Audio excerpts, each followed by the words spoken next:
Bismillahirrohmanirrohim. Assalomu alaykum aziz dindoshlar, yurtdoshlar, qibladoshlar. Alloh subhanahu va taolo kunlarimizni xayrli, barakotli, muvaffaqiyatli qilsin. Umrimizni o'tayotgan har bir daqiqasi hammamiz uchun manfaatli bo'lsin.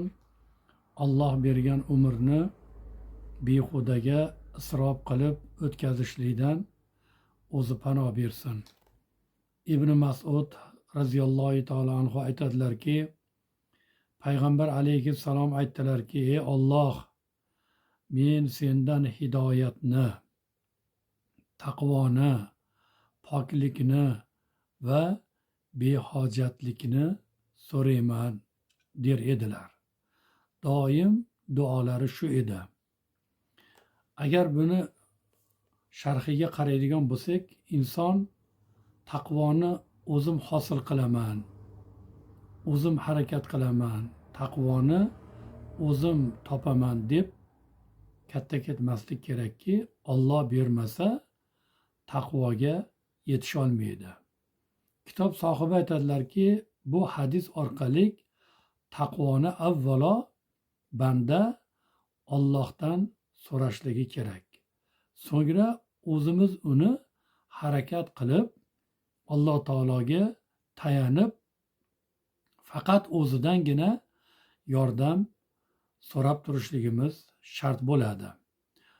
Alloh taologa suyanishimiz, shu bilan birgalikda ishonishimiz va taqvodor bandalardan bo'lishligimiz uchun Robbimizdan doimo taqvoni so'rashligimiz kerak bo'ladi. Birinchi hidoyat bo'lib, eng birinchi o'rinda taqvoga yetishlik uchun bandada hidoyat bo'lish kerak. Biz hidoyatni har doim Allohdan so'raymiz. Ya'ni Bismillahirrohmanirrohim, ihdinas sirotol mustaqim, bizni to'g'ri yo'lga boshlagin. Demak, ihdinas sirotol mustaqim, bizni to'g'ri yo'lga boshlagin. To'g'ri yo'ldan adashtirmagin. O'zing rozi bo'lgan bandalaring yurgan yo'lda bizlarni sobit qilgin degan, ya'ni go'zal bir iltijo turibdi. Ikkinchisi endi taqvo. U barcha yaxshi amallarni tomiri, islomiy ta'limotlarning majmuasi taqvo bo'ladi. Endi ulamolarimiz aytadilarki, shariatda buyurilgan amallarni bajarib, qaytarilgan amaldan saqlanish taqvodir. Zero taqvo dinni o'zagi, dinni mohiyati taqvo hisoblanadi. Endi uchinchisi poklik. Barcha yomon amal, axloqlardan, xususan o'zgalardan tilanib, inson qadrini tushiradigan ishlardan saqlanish. Bu poklik bo'ladi. Tavba qilmaslik.